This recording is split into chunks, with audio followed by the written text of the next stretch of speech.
Okay. This meeting is called to order. Stella, if you please read the call. Notice of public meeting of the City Commission of the City of Brownsville. Pursuant to Chapter 551, Title 5 of the Texas Government Code, the Texas Open Meetings Act, notice is hereby given that the City Commission of the City of Brownsville, Texas, in accordance with Article 5, Section 12 of the Charter of said city, will convene an executive session, workshop, and regular meeting on Tuesday, February the 6th, 2007, at 4:30 p.m., 5:45 p.m., and 6 p.m. in the Commission chambers on the second floor of the Brownsville City Hall Federal Building, located at 1001 East Elizabeth Street, Brownsville, Cameron County, Texas. Executive session items. Item A, attorney consultation pursuant to Section 551.071 of the Texas Government Code to provide advice and counsel in connection with legal status of proposed labor agreement between the City of Brownsville and Brownsville Firefighters Association to include related grievances and claims affecting current negotiations. Item B, discussion pursuant to Section 551.072 of the Texas Government Code regarding real property. Item C, discussion pursuant to Section 551.087 of the Texas Government Code regarding potential economic development negotiations. Item D, discussion pursuant to Section 551.071 of the Texas Government Code regarding existing litigation styled Golden Spread versus City of Brownsville. Mayor, I so move we go into executive session. Motion, seconded by Commissioner Arroyo. Motion by Commissioner Longoria. All in favor? Aye. All opposed? Motion carries.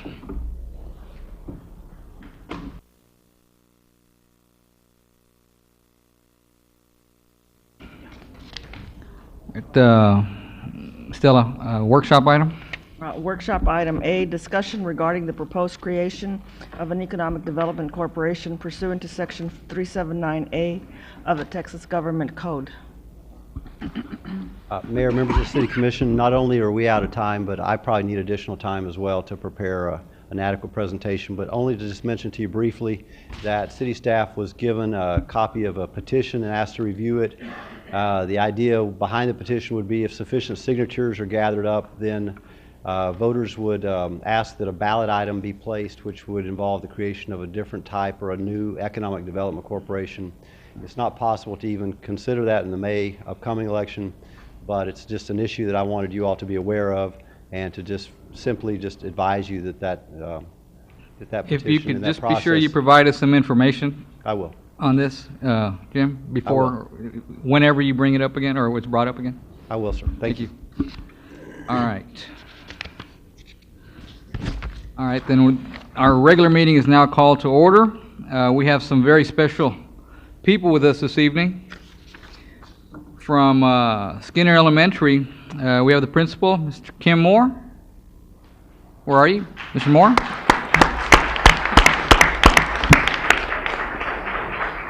He's brought some of his most special fourth graders, which I'm sure they all are. Alexia Garcia. Is Alexa here? Okay. Hector Barocio. Come on up. You're going to come on, step up here. Rodolfo Medellin. Angela Cisneros. Grace Castro. Alondra Longoria. And Ashley Galvan. Is that everybody? Did we miss anyone? You want to stand behind them, Mr. Principal, Mr. Moore? Why don't you come on up and get some FaceTime with your kids? They're going to be leading us in the Pledge of Allegiance and the Texas Pledge.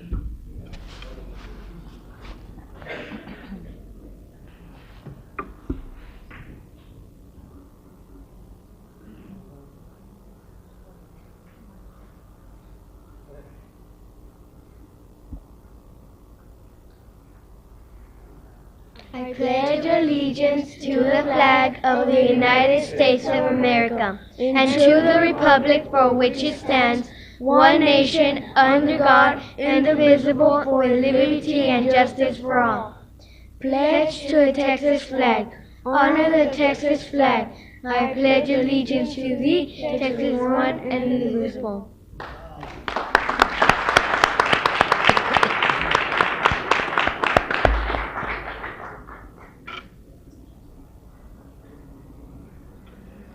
Don't go anywhere, don't go anywhere.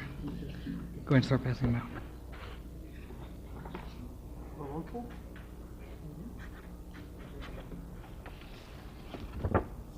Angela? Who's Angela? Thank you.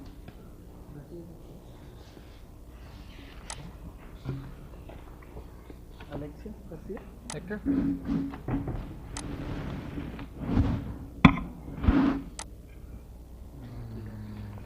Ashley?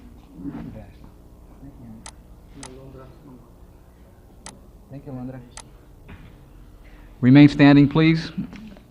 Leading us in the invocation this evening is Pastor Victor Alvarez. Pastor, are you here?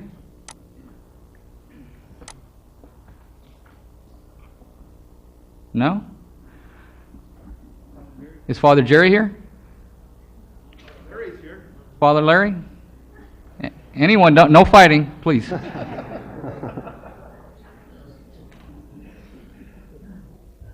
Lord, we ask that you shine down your blessings and illuminate and strengthen this city commission this evening so that they may do things that reflect your will.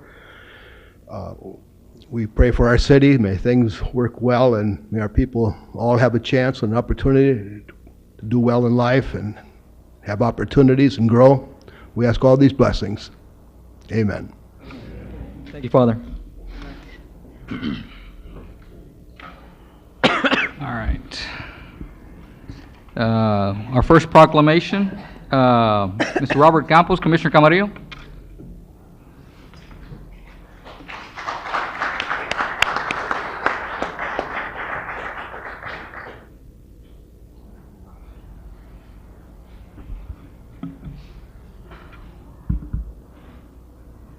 Oh, here, Robert. Wait, where are your boxers? Don't bring them up here, man. Tell them to come up. Yeah. Come on, guys. ¿Qué pasó, Robert?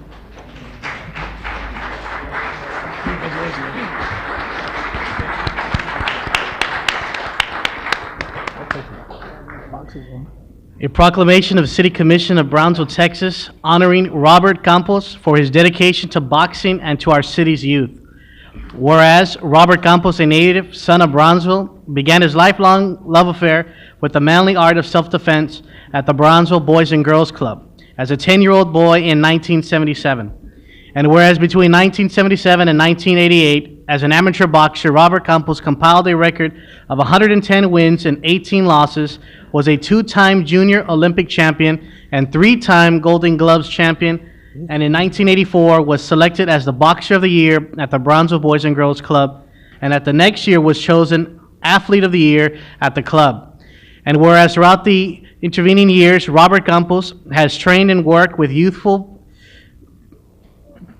pugilists in Brownsville, guiding his pupils to individual and team championships while gaining recognition as South Texas Coach of the Year in 2004.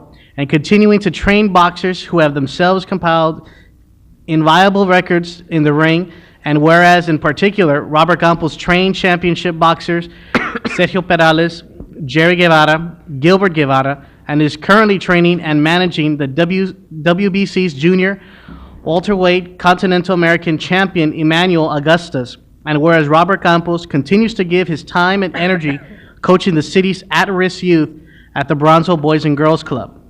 Now, therefore, we, the members of the City Commission of the City of Brownsville, Texas, by virtue of the authority vested by the Charter of said city, do hereby honor Robert Campos for his long and dedicated career in the world of boxing, both as a performer and as a guiding force for Brownsville's youth who choose to put on the gloves and enter the boxing ring, and further urge all our citizens to recognize Robert Campos for these contributions to the young people of our city. Done on this 6th day of February 2007, signed Mayor Eddie Trevino Jr. and the rest of the City Commission.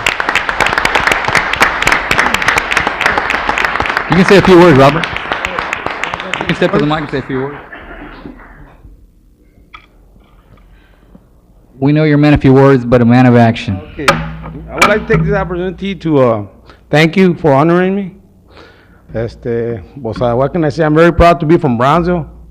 And every time we go and box, I feel proud whenever they announce my boxer coming out of Brownsville. I mean, we know we got a lot of talent, even though people don't think. I mean, it's like I tell my boys right here. I mean, we don't have to go out of Brownsville to be somebody, to make it to the top. We can make it from right here. And I'm proud. I mean, like I said, I'm proud to be from Brownsville. And like I said, I mean, the Boys Club opened the doors for me. You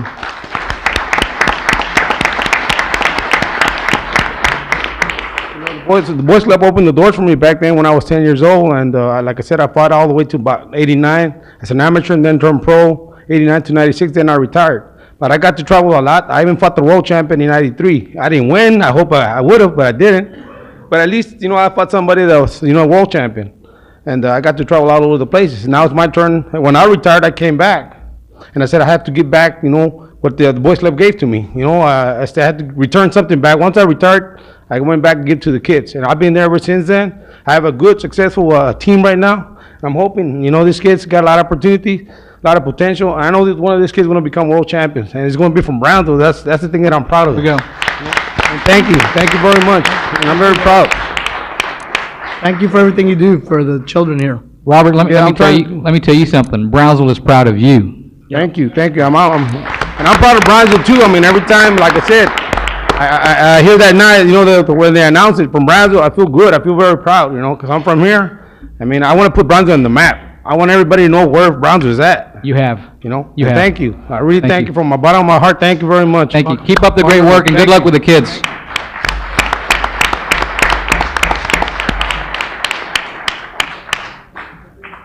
Bean wants to say something. Yeah, because he. About Robert? It better be good.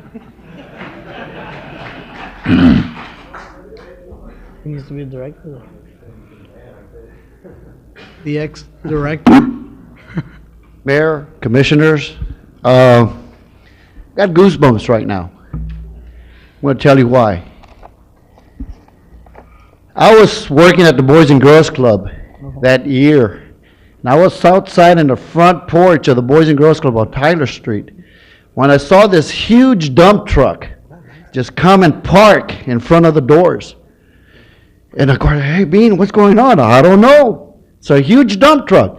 Here comes this elderly gentleman, and all of a sudden, here comes a little teensy-weensy guy running from around. And it was Robert Campos. And I saw him walk in the Boys Club doors that day. And I want to congratulate him because I was there the first day you walked into the club. Hard work and persistent and the dedication not only to the city of Brownsville, but to the youth of Brownsville is what we need more of. And I want to congratulate you all for recognizing such an outstanding young man that can show the youth that are here that hard work, dedication will help Brownsville succeed. Congratulations, Robert. Thank you. Thank you, Bing.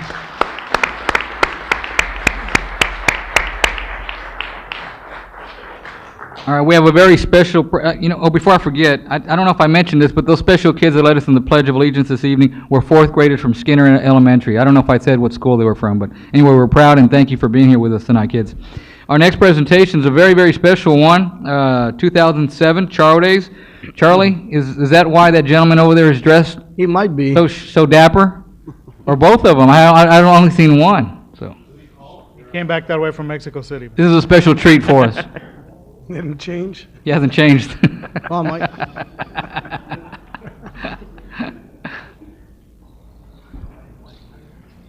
We have a special treat tonight, guys. All right. Only in Brownsville, bro. Mayor, we have some extra guests here, if you don't mind. All right. All right. Let's give him a big round of Welcome. applause.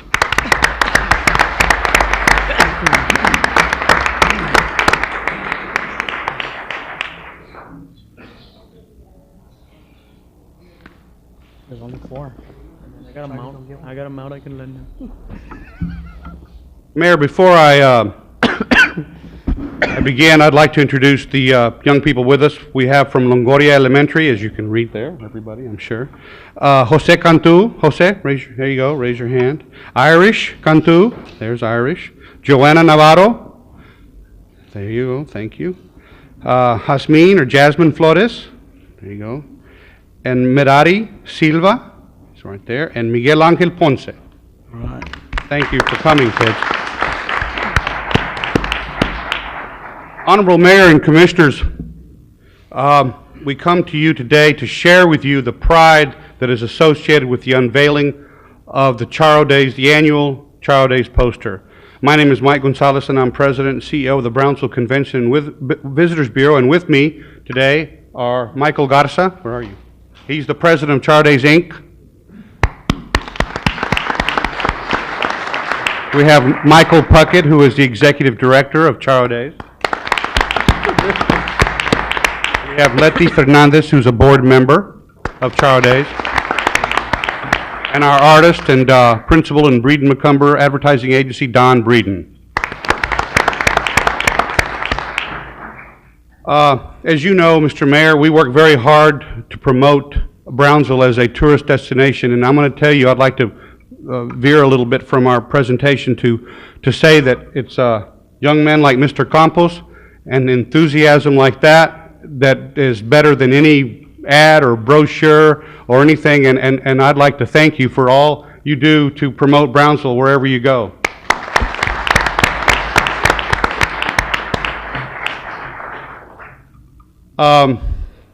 We're very proud of Charo Days. Brownsville Convention and Visitors Bureau is very proud to partner with Charo Days in this poster.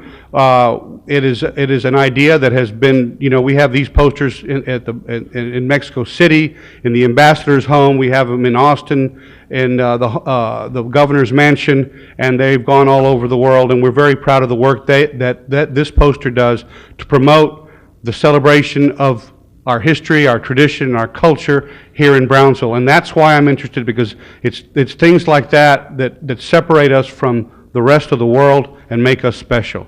So for the rest of the presentation, I'd like to introduce Mr. Michael Garza, the president of Charo Days, Inc.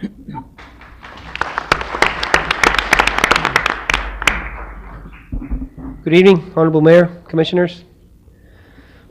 On behalf of the Board of Directors and staff of Charo Days, present here tonight, myself, President Michael E. Garza, Executive Director Michael Puckett, Second Vice President Letty Fernandez. I'd like to give you a little story or the history of where this all originated. This was created back in 1938 by Kenneth Faxon during the Depression. These are some words that came from Mr. Faxon. Let us tell the people what we have and let us continue to be good neighbors.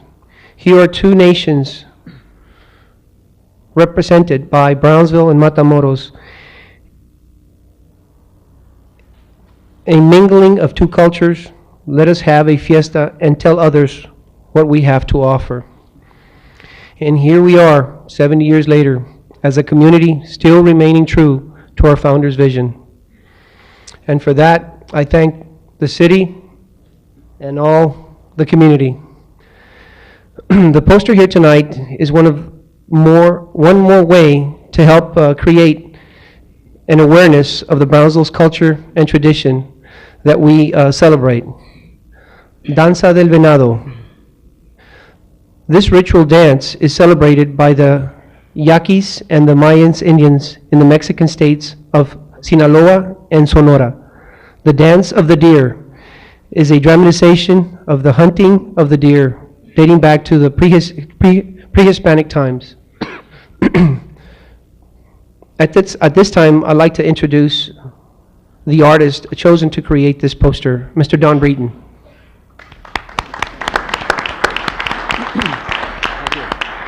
Thank you. I give you the poster. Beautiful. Beautiful.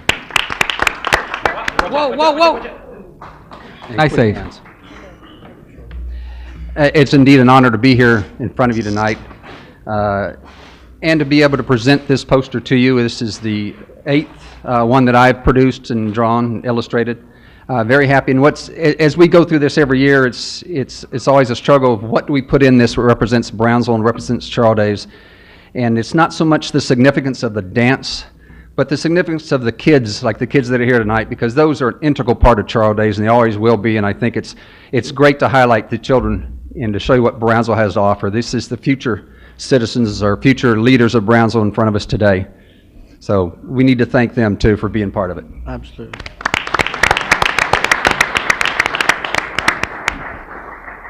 And what we're going to try and do is we've got one for each of you. And right. It's like a Christmas present and right. early or late. Thank you very much, Don. Thank you. Thank you. Don, thank you very much. Thank you very much.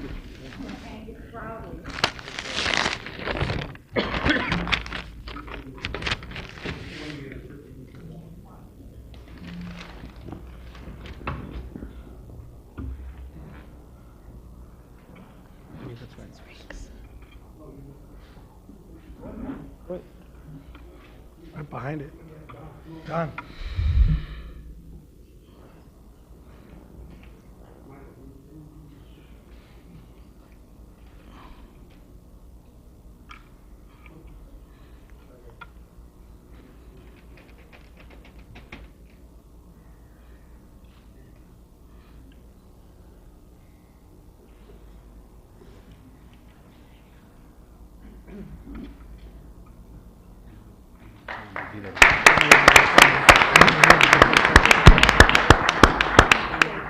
And I'd like to invite everybody to Charles Day's headquarters tomorrow, where the children will be performing as we unveil it to the general public.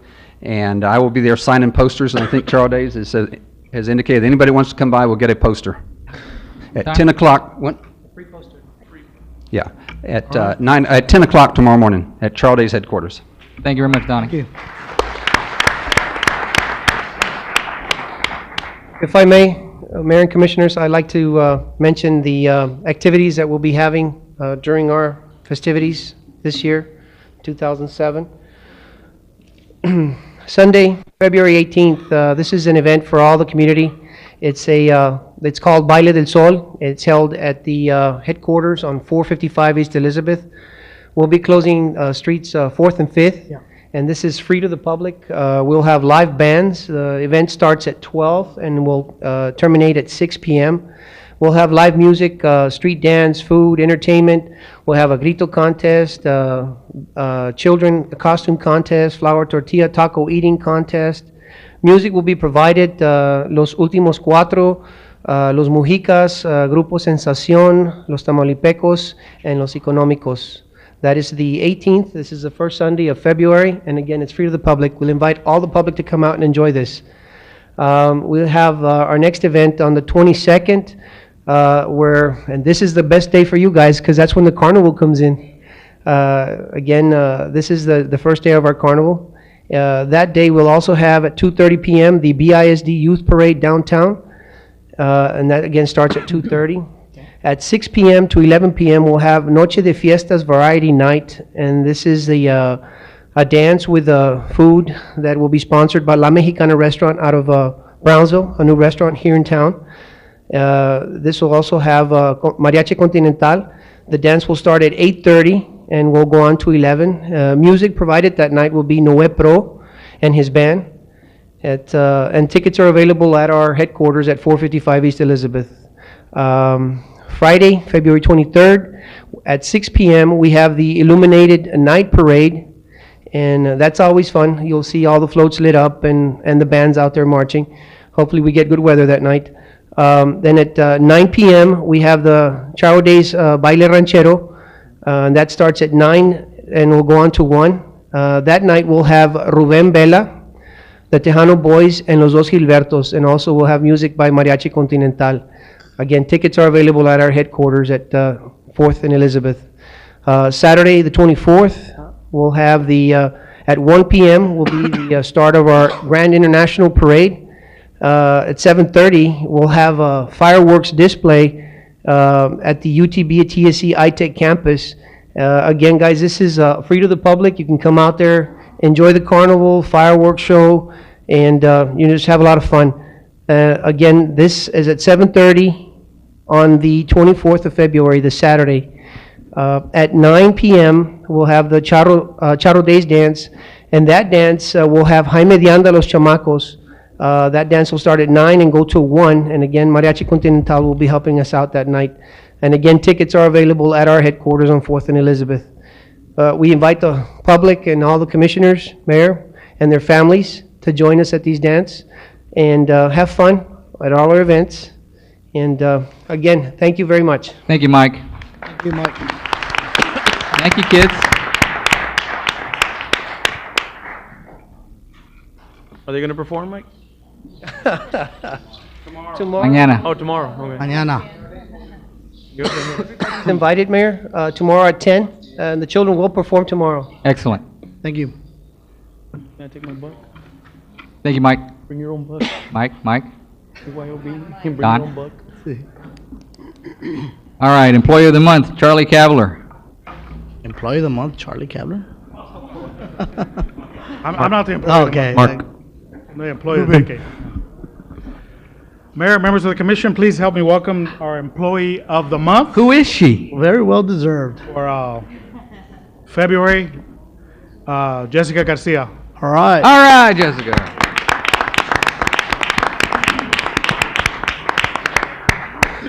And as you know, Jessica works out of the city secretary's office. She's been there for 2 years. Seems like that she's been there longer. Well qualified, has achieved several state certifications to be able to do her job in an excellent manner. Like many of the employees at the city secretary's office that we cherish and like, she has just turned out to be an awesome employee for us. And as you recall, during the month of December, part of November, she was actually taking the reins and took on the responsibility of being here and doing the duties of the city secretary while her and some of her staff were away in achieving some of their certifications, which have done successfully over the last few months. And she took on a big responsibility of not only helping with the agenda, but assuring that she was present here and presenting it to the commission and the members of our audience. And she did a great job. And for that, we are honoring her with the Employee of the Month for February. And of course, she's eligible for the Employee of the Year at our banquet in December. So congratulations, Jessica Garcia. She gets the pin, the cap. Congratulations. And lunch, right? Congratulations. And our city secretary and Lisa have promised to take her to lunch. So. All right. All right, Lisa. Congratulations.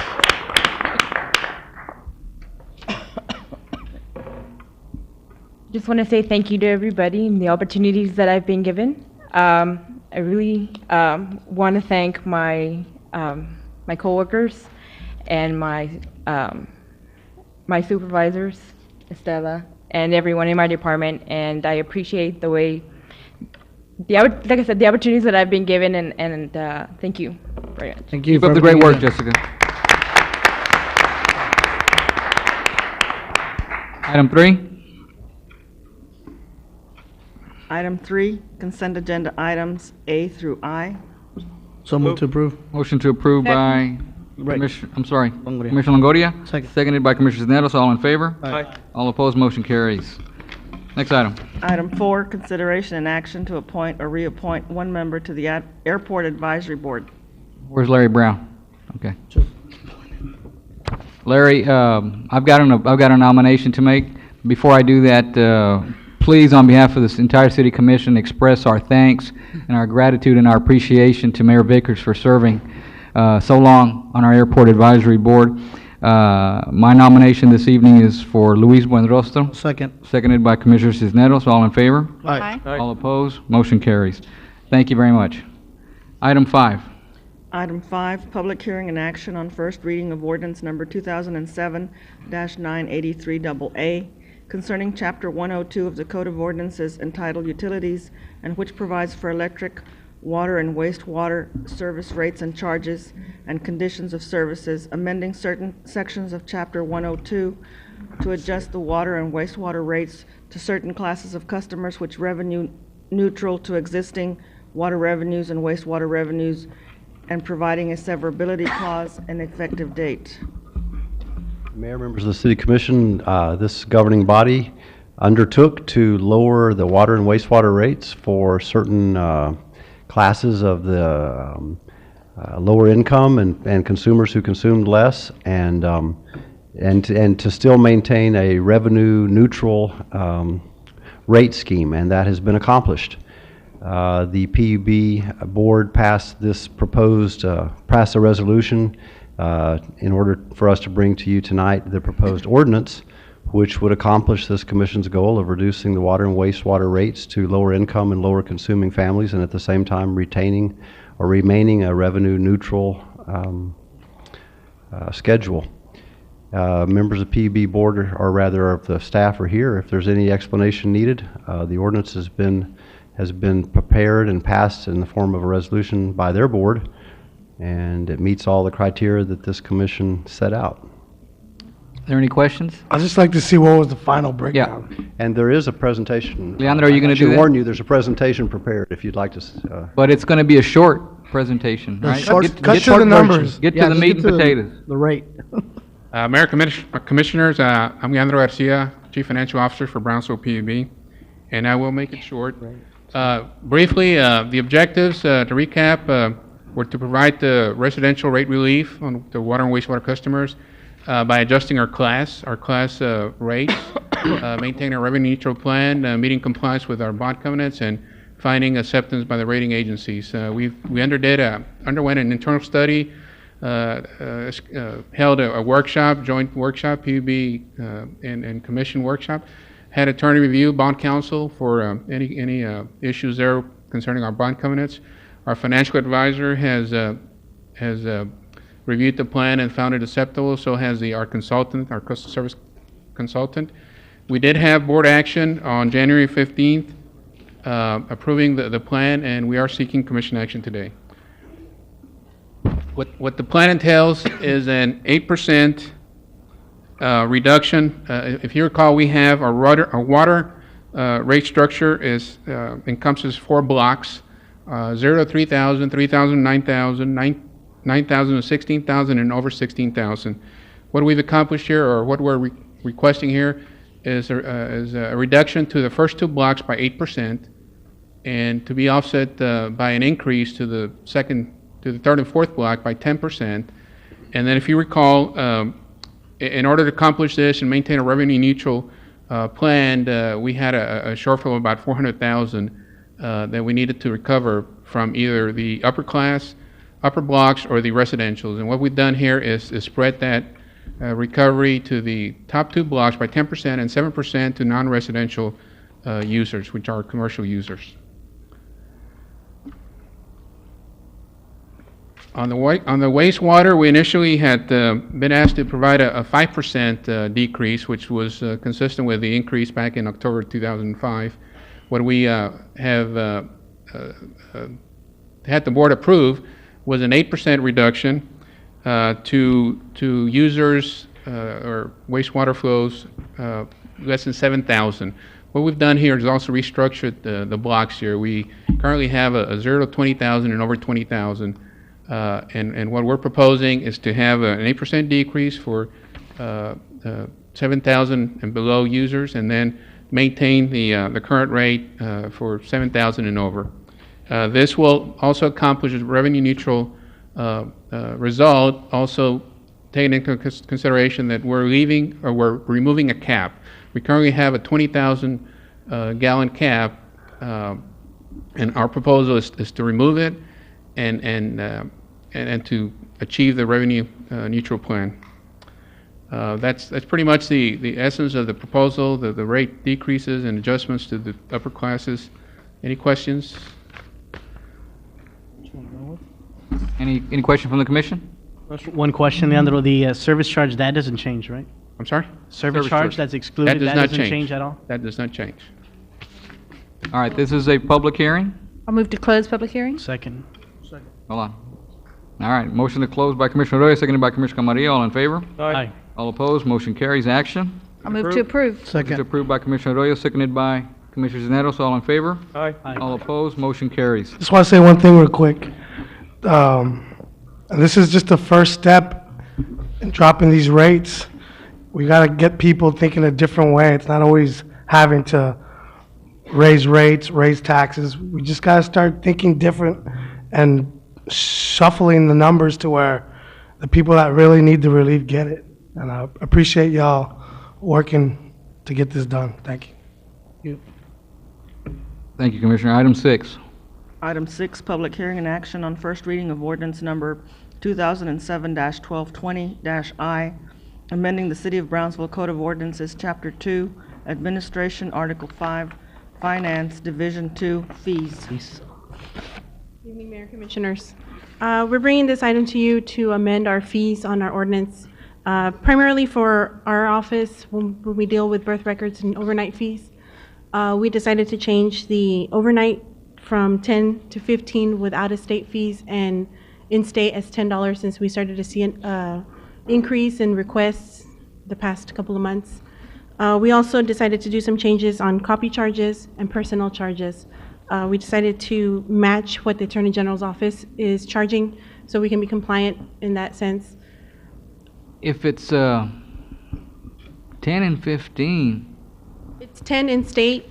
We had a flat rate of $10. The city gets the flat rate? Yes. From the provider? Yes, from the client or the customer who's ever requesting the record. No, I understand that, but what does it cost us? It varies with the services. It can So I was vary. going to say, Some, depending on where it's going. it may still it cost can us more be- than $10. Out of state, yes. It's costing anywhere between $12 to $15 that we pay out of state, out of the state of Texas. Within the state of Texas, it can be anywhere between $9 to $10. It's pretty much just to cover the costs that we incur. And I agree. I just want to make sure that that cost is actually covering It's the cost. actually, yes, it's a little bit more, but it's actually more at cost. We did not want to go way above, because we do have some people that are requesting a lot of records, so we did not want to go above what it could be at cost. Another item that we added on is on number 10, item 10C, which is overhead charge. We have been getting a lot of voluminous information requests, so we decided to put this in the ordinance so that we would be covered, even though it is allowed by the Attorney General's office to charge 20% of any charges incurred over $50. So we are able to do this charge as well to cover any costs incurred on voluminous requests. Lisa, on the, I'm sorry, Mayor. Lisa, ahead, on the Commissioner. computer resource charge, is this for the public, or this is what you all, is This this a is- mid-sized client client Yes, server? these are They have charges- access? No. What these are charges that we charge to the customers whenever we need to do these charges, whenever we need to do this work. It also falls under personnel charges, like when we have to use a programmer. Say we use somebody from our MIS department to manipulate some data to create a request. Any charges incurred over half an hour, we can charge the $28.50. That was another item, another programming personnel fee that we decided to match what the Attorney General's office has. All these figures are what the Attorney General's office charges. Okay. So we have to either match it, we can't go above. So So- mainframe at $10 a minute? Yes. Really? Yes, sir. Any other questions? All right, this is a public hearing.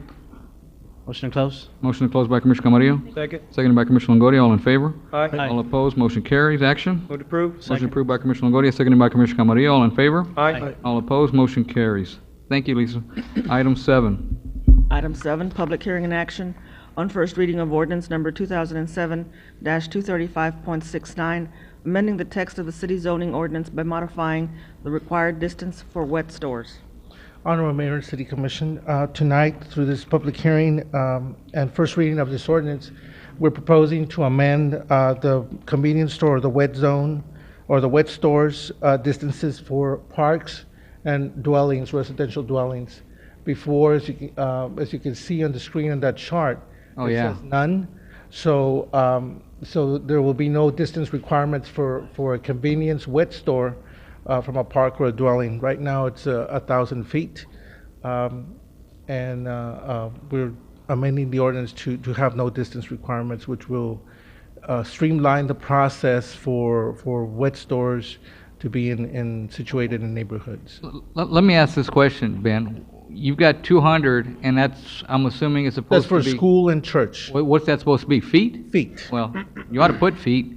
And then 2, I think, because this has been an issue that I know has come up, the distinction from what to what?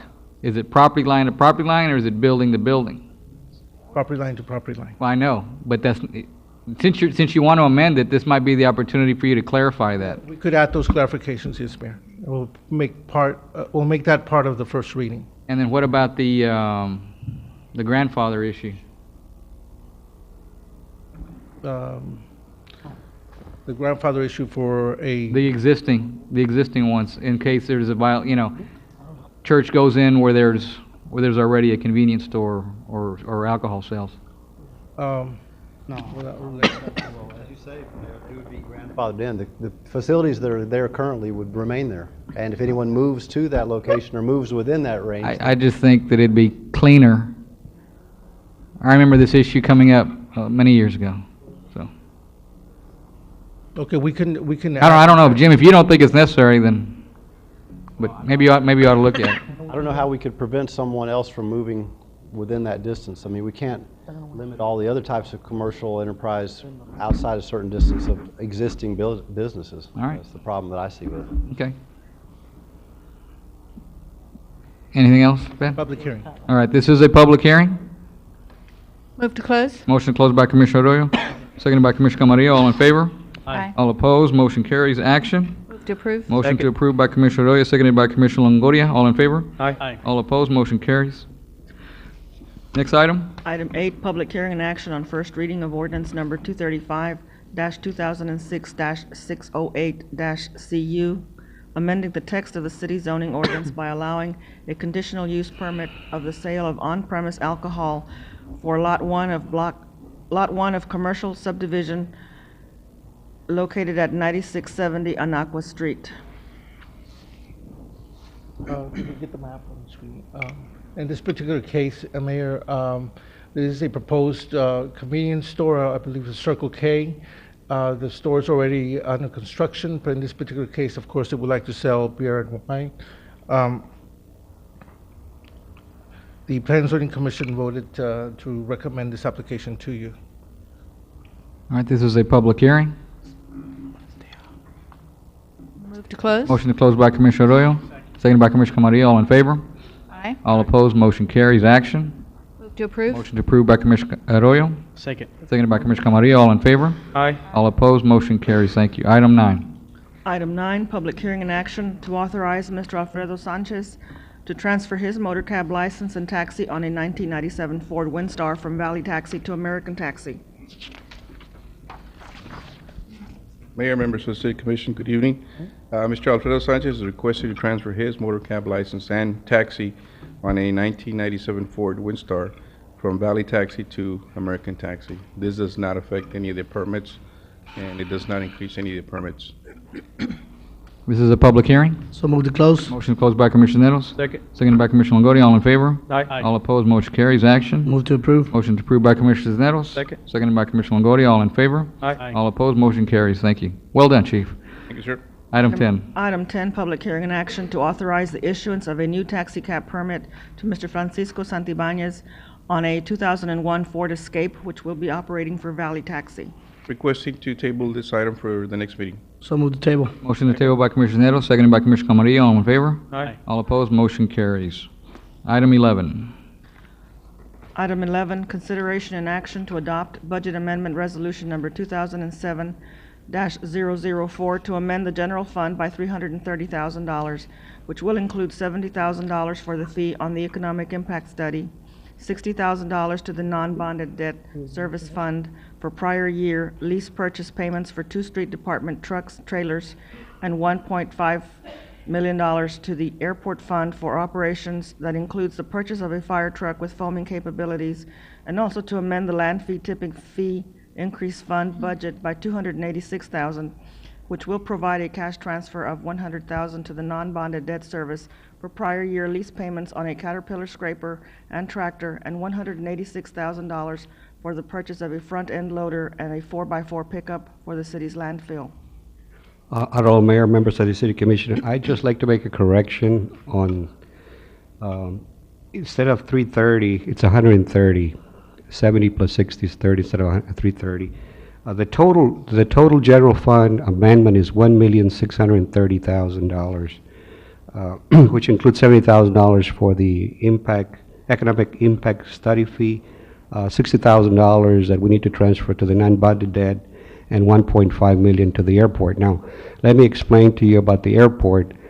During the budget process for fiscal year 2007, I went ahead and budget only $1 million going into the airport fund, with the understanding that we were going to have a sale of 2 properties.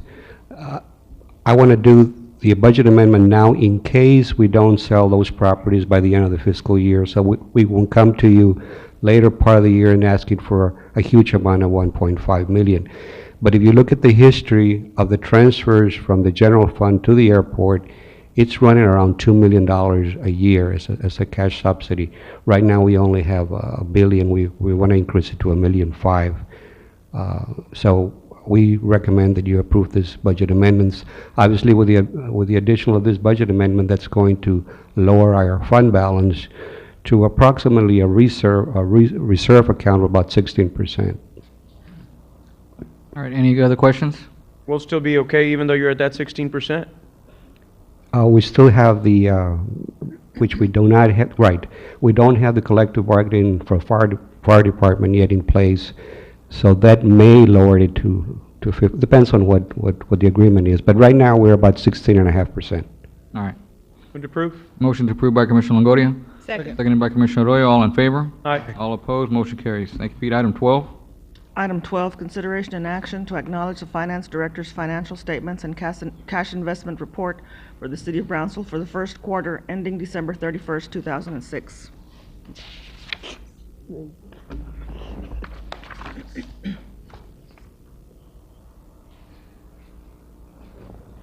Honorable Mayor, members of the City Commission, there's a PowerPoint presentation in your computer. Either you want to follow what's in your laptop or follow the handout. Is there any change in the handout? Are there any changes to the handout? No, there's no changes. Every quarter, we are required to present to you a financial report. We also have a book that has more detailed information, but the PowerPoint just summarizes the activity for the first quarter of the fiscal year, which ended December 31st. I'm going to move as fast as I can. I'm just going to cover the main points. Page 3, right now we if you lower that fund balance to another lower it by another 1.5 million, so we'll be a little over 14 million, about 14 million fund balance at the end of the year, based on the budget amendment that we just approved. On 4, we're doing well right now as far as collecting revenues. We have to understand that the majority of our revenues are collected, especially the property tax, are collected in the first quarter of the year. Most of the property owners pay their tax bills early. Probably around 70% has already been collected. So that's the reason why you see a high amount of revenues collected through December. Page 5 shows the sales tax collections for the year. We're doing real well. We're about almost 14% above the same numbers that we had last year, or about almost 10% above our budget. Page 6 shows the Convention and Tourism Fund. We have also seen an increase in our hotel motel tax by around 14%. On page 8, that's the Community Development Fund. These are just federal funds. They come in, and as they come in, we spend it. Page 10 shows the debt service. Debt service payments are due on the February the 15th and August the 15th. Right now, the debt service fund shows a considerable balance of $12 million, but there's a huge payment coming up at mid-month, which is February the 15th. We do have enough funds to take care of our requirements that are due this year. Page 12 is the landfill tipping fee increase fund. We are about 21,000 above revenues over expenses. Airport, page 13. Right now we show obviously more expenses than revenues. We also have to understand that the airport has a fire station that's one of the reasons why our cash subsidy is high, because the general fund does subsidize the airport for the fire station at the airport, and it runs around $1.1 million. If you mind just interrupting you just a second, has there been any progress in the talks with the port as far as them helping us with that fire station? Does that particularly, I mean, I know that it's meant for Rio del Sol, but in case of the emergency, the port is, entitled to that. So I know you were having conversations with them. Has anything come to be out of those conversations? It's still pending, Commissioner. I did a presentation to their board and advised them of the training that we do to allow our firemen, our EMS people to respond to the unique situations that occur there. All I've been given is a promise that they were looking into it, and that they would get back with us. And of course, there's also other issues with Public Works in the port. So some of our people, our fire chief, our Public Works director, myself, we're still in communications with that. Thank you. Skipping a few pages, on page 15 is the Veterans Bridge payments from Cameron County. We're about, this is only for 2 months, not the entire quarter. We're about 3% above last year's numbers, or about 10, almost 11% above the budget number. On page 16, that's the Motor Vehicle Parking System Fund. Revenues are exceeding expenditures by 16,000.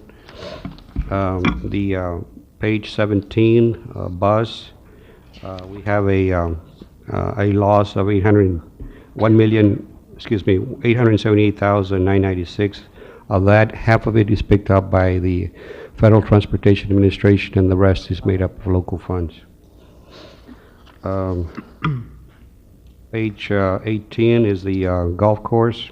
A little less than, more expenses than revenues by 30,000. Now, the Brownsville Golf Center gets a subsidy from the general fund with about 300,000 a year. Finally, on page 19 is the investments for the city, and we have it by fund, actually by categories as far as where we have the money at. And at the end of December, the demand accounts were paying 2.65%, and the other investments were paying 5.3%. That concludes my presentation. Peter, I have a question. Sorry, Mayor. Go ahead, Commissioner. Under the revenues and expenditures for Convention and Tourism Fund, under expenditures miscellaneous, what are some of those things that are miscellaneous that equal $330,000? Those are the, maybe I need to identify them a little more further, but those are the rentals of the event center. But that's an expenditure for the event center? Okay, let me go to it. Page 6? Page. Is that where you're at? Well, on 31 on the Oh. blue, book. Yeah, on page 6 should be, I'm sorry. Oh, page 6? I thought it might be 1,000 detailed in. 1,477, is that? No, on the expenditures, you have event center, utilities, and you have miscellaneous. And miscellaneous, We 330. have, we have all the entities that the city contributes to, that I can, now it's all the museums, the Convention Visitors Bureau, make up for those 330,000. You want me to read them to, I have them in the book, it's more self-explanatory. Well, see, I was looking at the book, and I was turning the page to see if what exactly it say, but it doesn't have the miscellaneous. Yeah, those are. It has the revenues. In other words, that includes the Gladys Porter Zoo, includes the Brownsville Convention and Visitors Bureau. It's all the monies that we give to those entities through the hotel motel tax. Correct. Thank you. All right, any other questions? All right, this is an action item. So moved To to approve. acknowledge. Motion to acknowledge by Commissioner Camarillo, seconded by Commissioner Arroyo. All in favor? Aye. All opposed? Motion carries. Item 13. Item 13, consideration and action, if any, with respect to the pending labor negotiations between the City of Brownsville and the Brownsville Firefighters Association, including all salary, wage, and other matters contained therein. Good evening, Mayor, Commissioners. Rick Navarro, Chief Negotiator for the city's executive team. We have before you two proposed contracts tonight. One of them is the union proposal. This is the one that was brought forward at the meeting on the 16th. We were informed that the membership had voted on that one and had approved it. We had a meeting with the union team subsequently to get an actual contract and their pay table, and that material was forwarded, agreed upon and confirmed, and then forwarded for inclusion in your packet. The concerns that we raised, that I raised at that meeting regarding Me Too exposure remain there. You also have from the city negotiation team a proposed contract which is substantially overlaps the union one. All of the TA material is included in there. All of the material that we could compromise and agree on is included in there. However, what is different is the areas, mainly fiscal, and with respect to Me Too, that we believe give you or protect you from the Me Too exposure. The cost on these contracts is that and we've costed it out, the union proposed contract carries a total new money figure of about $3.8 million. The city team proposal cost is about $3.2 million. The $3.2 million figure is closer proportionately to what the police contract is, recognizing that the fire department is about 72% in terms of manning of the police department. So if you do averages, it works out to about that. The recommendation from the executive team tonight is that you entertain a motion to approve the city's contract and reject the union contract. I would also recommend with that that the city staff be instructed to post the contract that you approve on your internet site, and that you post a pay table so that everybody can see what we're talking about. This is public money. There's nobody's specific names on there. The information is there by rank and class and years, so that the citizens and everybody can see what the offer is. And that you make this offer and that you make it open for a period of 30 days and ask that this be put to a vote, and that we get in response from the union what the outcome of that vote is on the contract. That's our recommendation. I would ask for a motion to that effect. All right, this is an action item. I make a motion, I move that we approve the city's contract with the recommendations mentioned by Mr. Navarro. We have a motion to approve the recommendation by the city's negotiating team by Commissioner Arroyo. Let me ask you something. You're approving to, You have a second? We have a second by Commissioner Nettles. Go ahead, Commissioner Atkinson. we're approving for the city's contract to be exposed at the fire department so their down-ranking officers can look at it to see whether they like it or what. I don't understand. I'm saying that the city's contract, the city team contract, be posted on your site and be left open for a period of 30 days with a request to the union that it So be after voted 30 days, upon. we'll vote on After what? 30 days, we will know, the offer will lapse by itself if there's no response, or we will get a response from the union saying the contract's been voted down or it's been approved. Then there you go to mediation. We can request also that the union, obviously they don't have to, but we can request that they vote on that proposal, Yes. yea or nay, Yes. within that timeframe. And Okay. that we at least get a response in writing as to what the outcome is. But Right. I think the information should be made very public and available to people to pull down and look at so they can see what it is that we're doing. All right, we have a motion, we have a second. All in favor? Aye. All opposed? Motion carries. Thank you, Mr. Navarro. Item 14.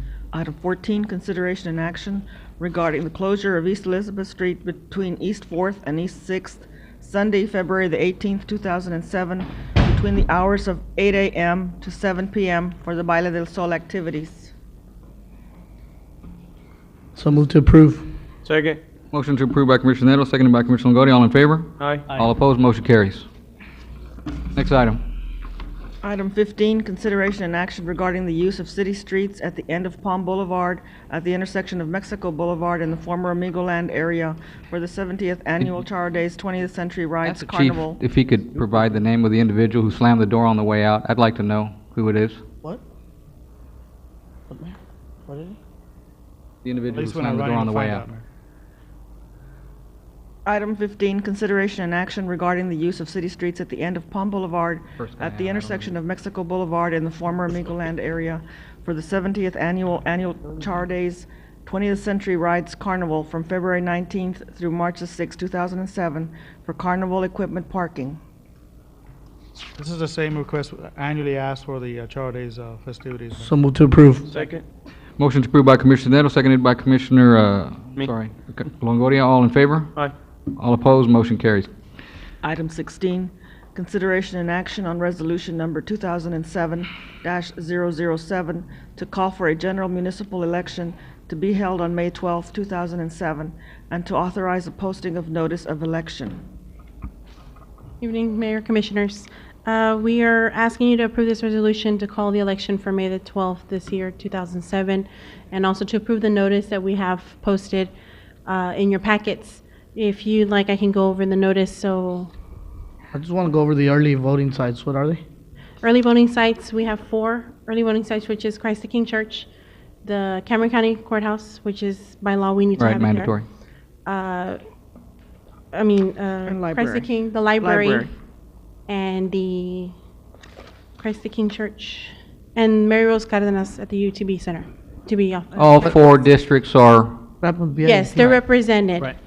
I What thought we were happened going with to include BISD? BISD as early voting. We usually go by recommendations from Mr. Ortiz at the Cameron County Elections Office, and he felt that us going with BISD, we would incur charges, which as far as Yeah, how much? Because anywhere between $500 to $800, because they charge on not necessarily they charge for the personnel to be there.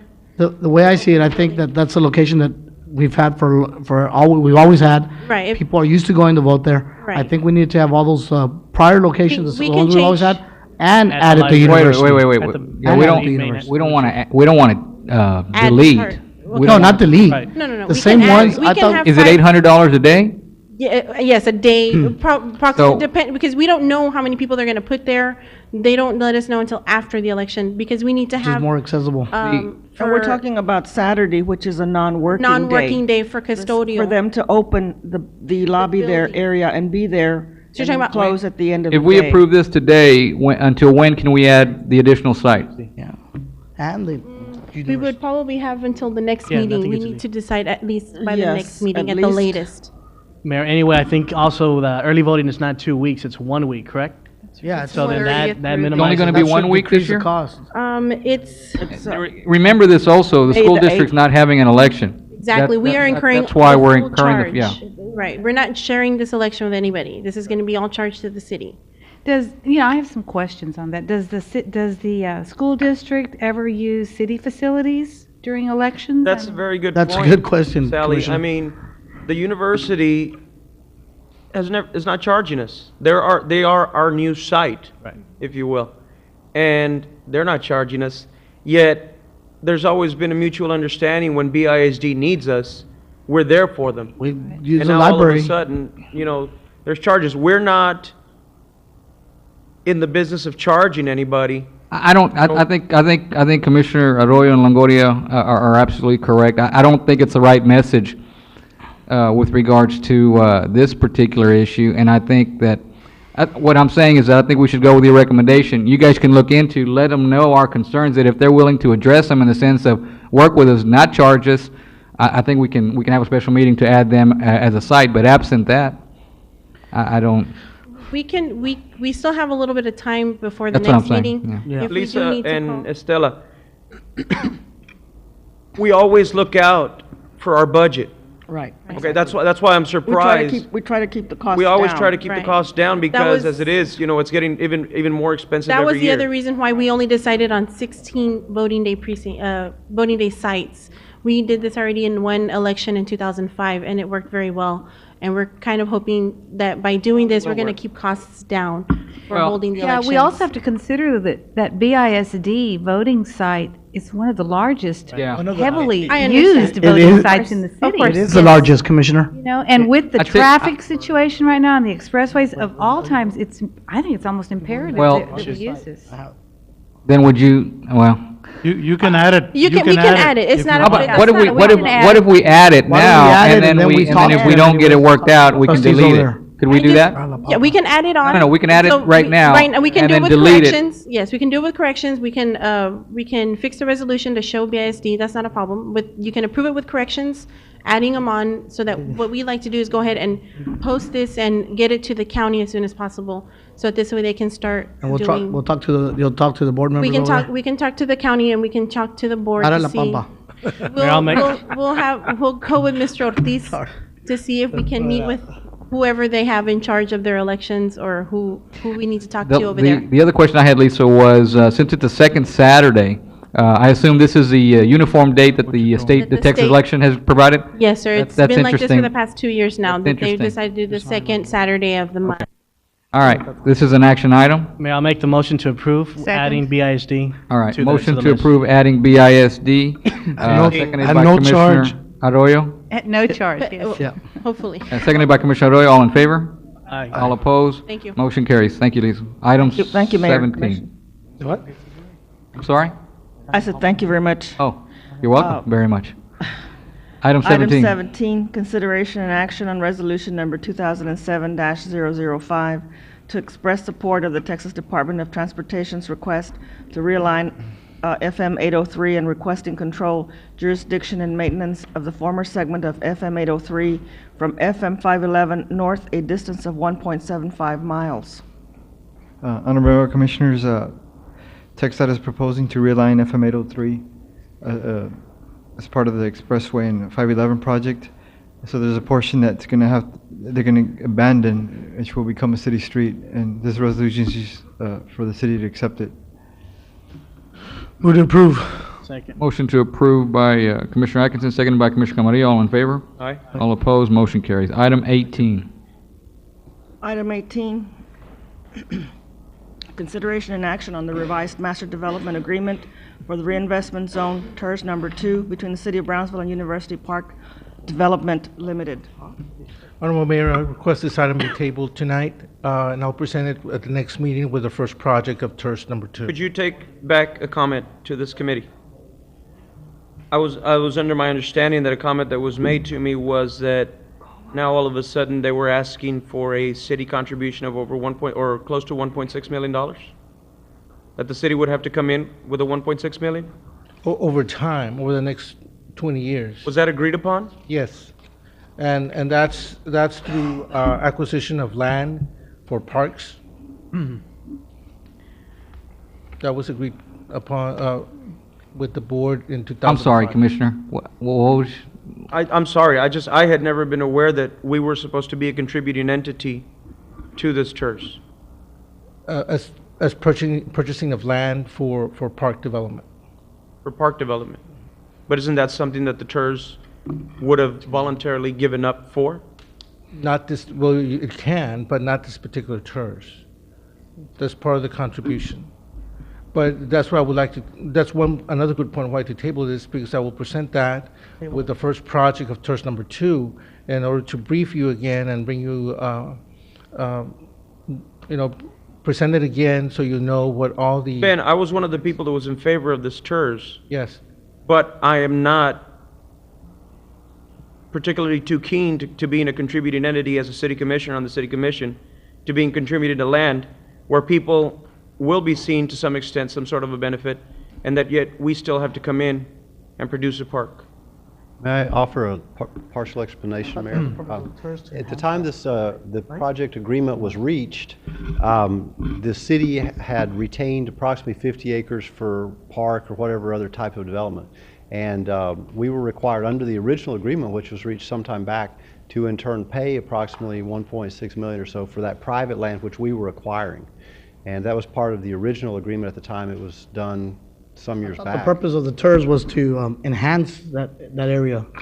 Obviously, and hopefully. Mayor, if it's okay, Yeah, if you could give us the briefest, at the next city commission, the briefest explanation to maybe revisit this TERS and. Do a quick overview of exactly who and what are our and the TERS's obligations. I will do that very much. Because I think, and I'd like to look, if you can find the minutes of those last meetings where that was approved. Yes, I will. All right. Motion to table by Commissioner Camarillo, seconded by Commissioner Arroyo. All in favor? Aye. All opposed? Motion carries. Item 19.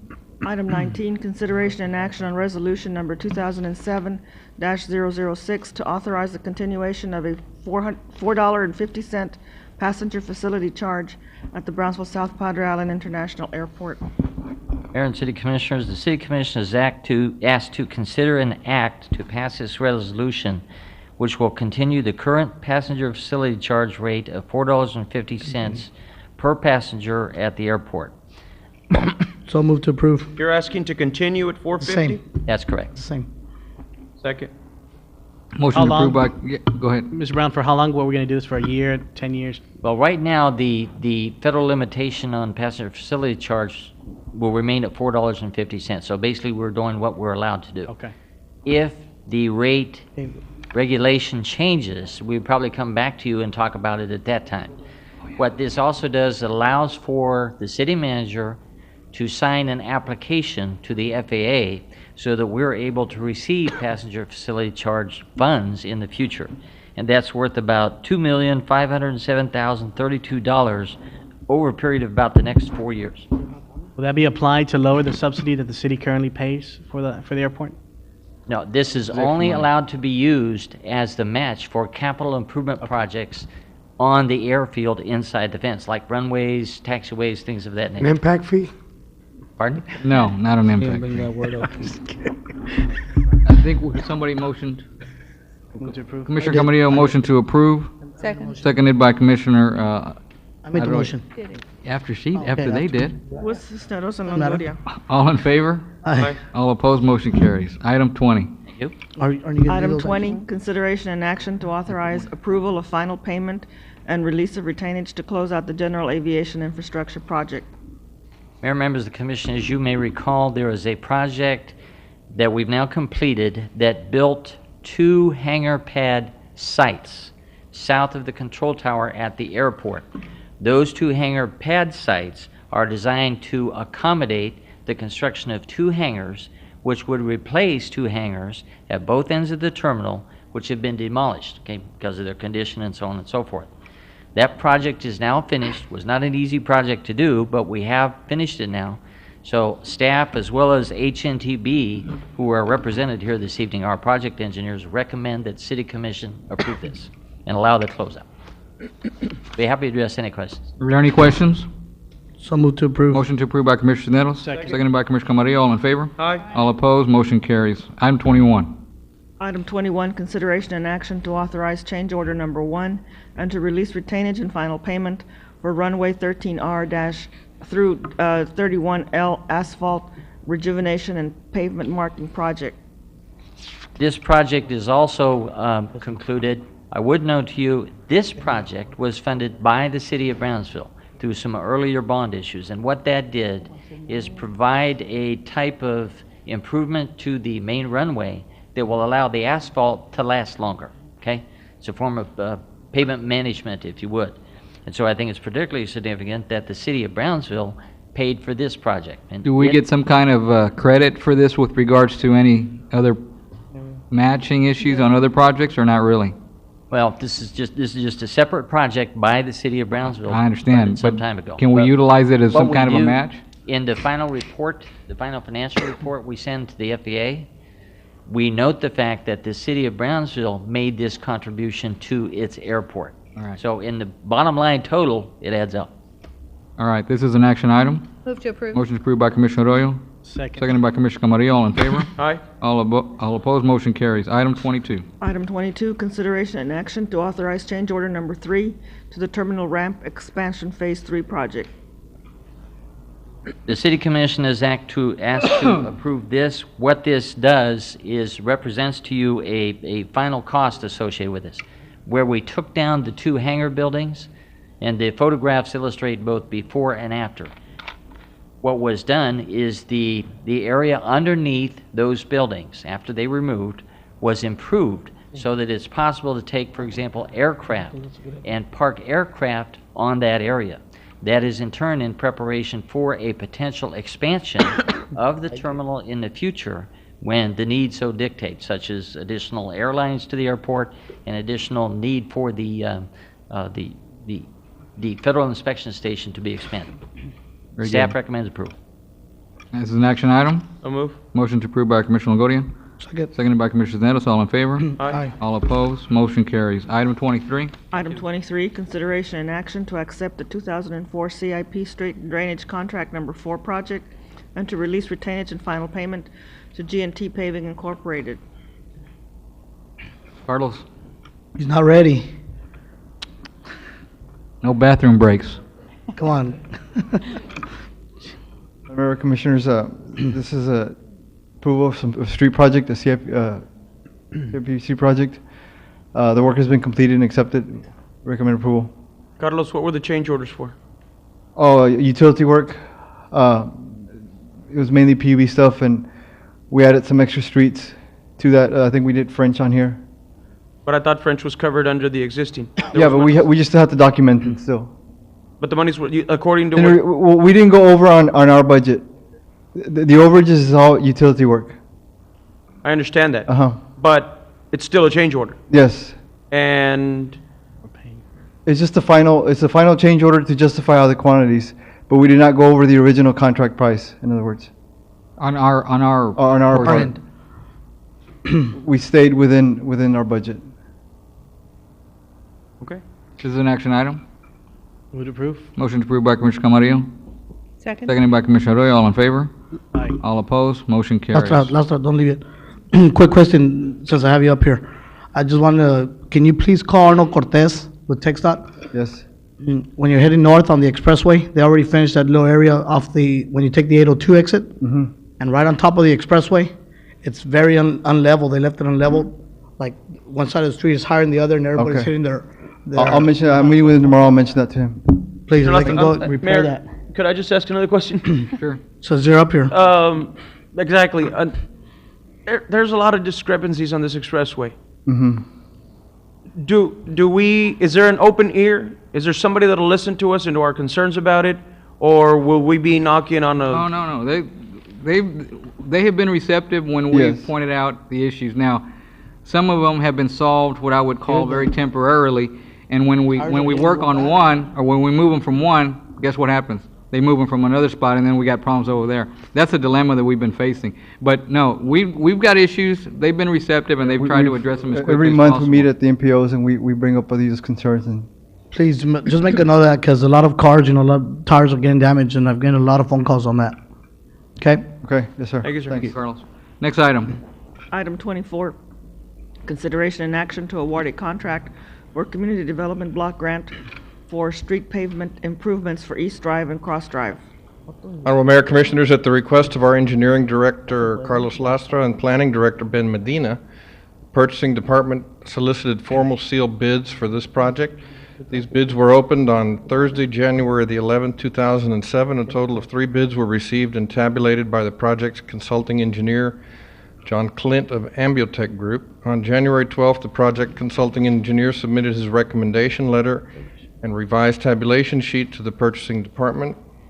There is nothing remarkable to report on this bid. We're recommending award to the low bid, that being G&T Paving in the amount of $189,008.50. What is interesting to note is that the engineer's cost estimate was actually $242,000, so we are hoping that prices have stabilized somewhat on petroleum products, and we're able to bring some of these projects in under budget. Mr. Calapa, I understand, the bidding process, and of course, our engineer estimates were at one thing. The awarded company did come in lower. Is there a clause on there for change orders? In other words, I bid it low, but later on, through a change order, I'll get, and it will come out of the engineer's estimate. But thus far, this firm received the bid. Well, this firm, if you award the contract, will enter into a contractual agreement with the city, and they are bound to perform the work as specified in the contract documents for that amount.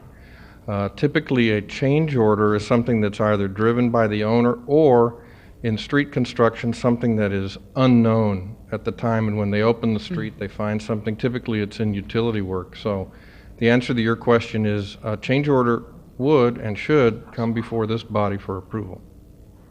And so if we don't approve it, they're going to eat the cost, or no? No, right?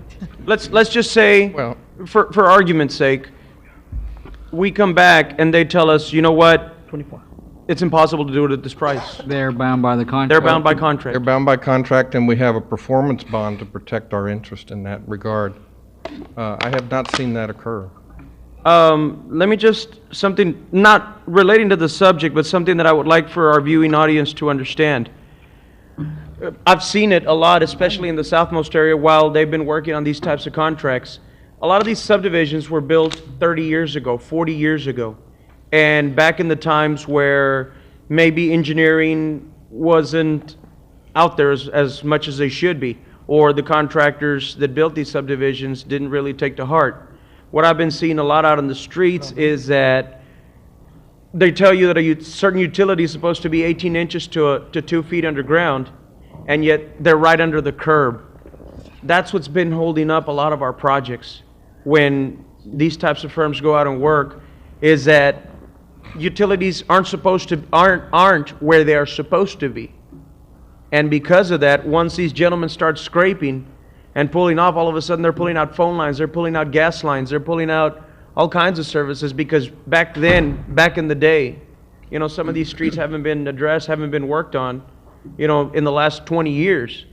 And now all of a sudden when they go in and work on them, you know, lines are coming out all over the place, and thus holding back a lot of the projects. So I'd just like to ask that our viewing audience and our citizens understand, you know, that this city commission has been taking this aggressive approach towards fixing a lot of these problems, but, you know, we are held back due to these kinds of problems. So, Mr. Lasta, also thank you for, you know, keeping us abreast on all of that. And, you know, we need to maybe work a little bit harder at notifying the people around the subdivisions that that's what's going on. A lot of the times, Commissioner, we have to notify PUB to do some of the infrastructure work in relation to their responsibilities, water lines, et cetera. Thank you, Mr. Gunn. You had a question, Commissioner? Yeah, no, it was if we didn't approve the change order, what happens? It doesn't happen. It doesn't happen. Okay. The only time a change order would not come before you is if there's a contingency fund built into the project budget, and then staff would utilize that, but that's a very minor amount. It would not substantially impact the contract. And furthermore, contracts can only be increased by 25% by state law. Okay. Thank you, sir. All right, this is an action item. Motion to approve by Commissioner Camarillo, seconded by Commissioner Longoria. All in favor? Aye. All opposed, motion carries. Next item. Item 25, consideration and action to award a contract for the sale of surplus city real property, being a 0.619 acre of land located south of East Price Road and east of Woodruff Avenue, Brownsville, Cameron County, Texas. Honorable Mayor, Commissioners, at the request of our city manager, who is anxious to unload surplus properties around the city. What? We solicited a proposal. Actually, this one was driven by the owner of the adjacent property, so that you'll have a clear understanding of where this is. This is a small half-acre, a little bit more than half-acre piece of property on Price Road, immediately behind what was the Lotus Court restaurant. The owner of the property, not the operator of the restaurant, has been paying to the city rent for many years for a little piece of his parking lot. I don't know if you remember going dining there, but in the very back there was a small parking lot area, and that is the property that this gentleman who is in the audience tonight, Mr. Solorzano, would like to purchase from the city so that he can have his entire property complete. It's important to note to you that basically this small piece of property is landlocked, and so the adjacent or contiguous landowner has dibs under state statute to purchase that. And what we were required to do, and what we did, was to solicit an appraisal. The value of that appraisal is $28,000. The owner also has acknowledged that he is willing to pay for the cost of our appraisal, so the city will have no loss on this. That was $1,200. So Mr. Solorzano is prepared to write a check to the city for $29,200 so that he can own property that he has been renting from the city for many years. That is our motion. Where is he? Enrique? All right. Thank you for being here. Any questions? Would approve. Motion to approve by Commissioner Longoria, seconded by Commissioner Arroyo. All in favor? Aye. All opposed, motion carries. We appreciate it. Good luck to you. All right. Next item, Paul. Item 26, consideration and action to award a contract to incorporate 11 libraries from our Valley Information Alliance Library Consortium to our Union Online Catalog and Automation System at the Brownsville Public Library. Honorable Mayor, Commissioners, at the request of our Public Information Service Director, Jerry Hedgecock, the Purchasing Department has reviewed proposals solicited by the library from the Library Corporation, Inc., for adding 11 libraries from their Valley Information Alliance, or the VIA Consortium, to the Union Online Catalog and Automation System at the Brownsville Public Library. TLC is the library automation software vendor that produces the software called Library Solution that our library system utilizes in the day-to-day operations of our main and southmost facilities. The software provides the following modules that make up the library's automation package, that being the online catalog that consists of the standard catalog search with enhanced content, the kids web catalog, Aqua Browser, book and material cataloging, reports, circulation services, serials, book acquisitions, and management services.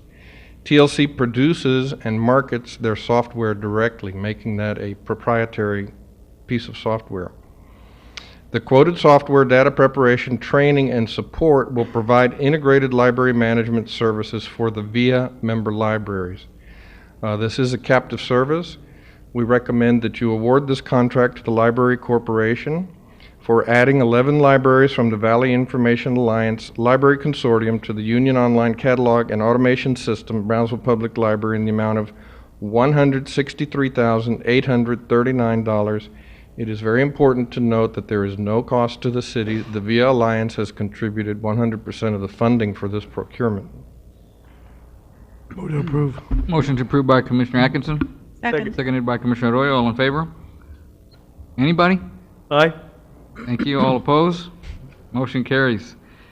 Item 27. Item number 27, consideration and action to award a contract for the purchase, delivery, and installation of gymnasium bleachers at Gonzalez and Oliveda Parks. Honorable Mayor, Commissioners, at the request of our Parks and Rec Director, Mr. Skip Keller, the Purchasing Department has solicited a by-board proposal for this procurement. Parks and Rec has worked together with John F. Clark Company representatives to develop specs for the gymnasium bleachers for this project.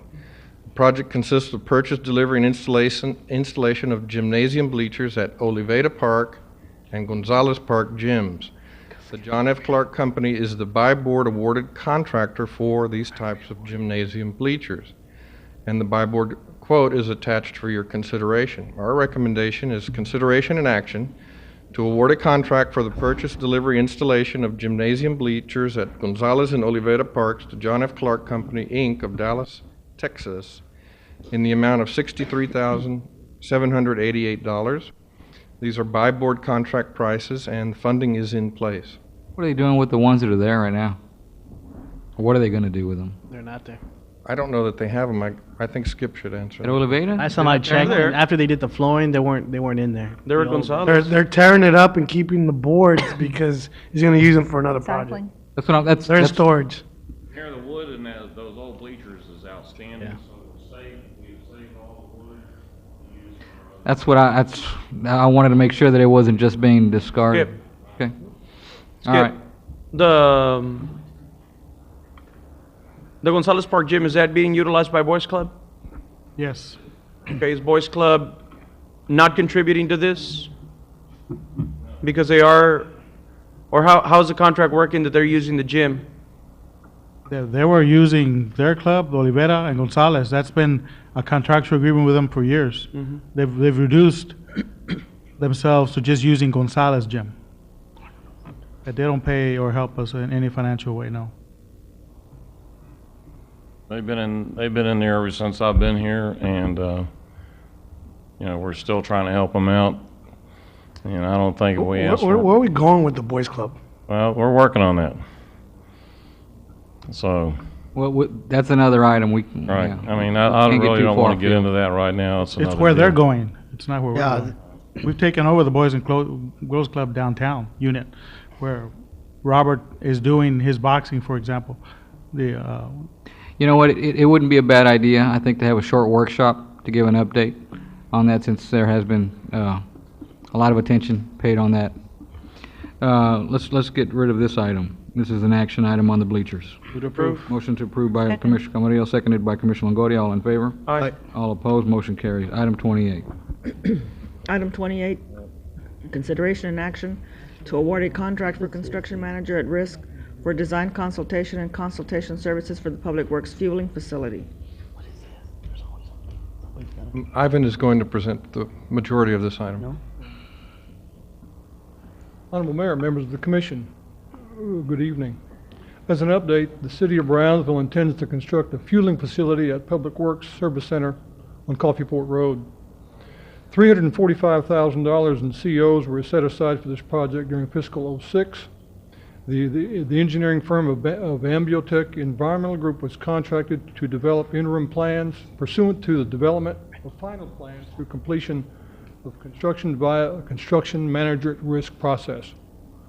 The rationale behind the construction manager at risk process is to develop logical and pragmatic plan specification at the onset of a projected solicitation process by having an experienced contractor work in tandem with an engineering or architectural firm of record to be assured of development of plans and specifications reflecting the city's real needs within budget constraints.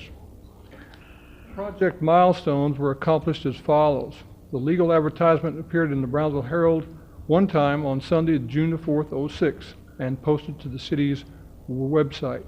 A total of 3 general contractors requested and received RFQ packages.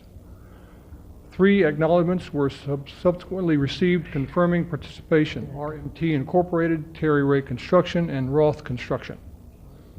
An RFQ conference was conducted on Wednesday, June 14th, '06 at the Purchasing Conference Room. 3 general contractors were represented at the RFQ conference. Statements of qualifications were received for the subject project on June 21st, '06 at 4 o'clock. 2 qualification statements were received.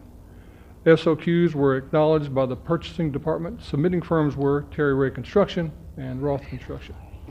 Copies of all qualification statements received were submitted to the evaluation committee for review.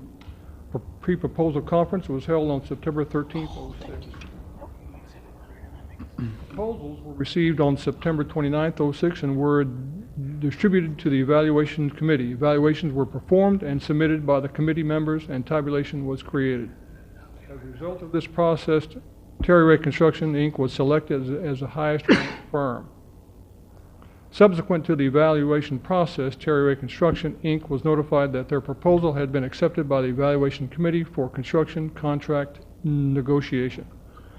The recommendation by staff is as follows. Based on a successfully negotiated construction agreement, staff recommends this contract and subsequent amendment number 1.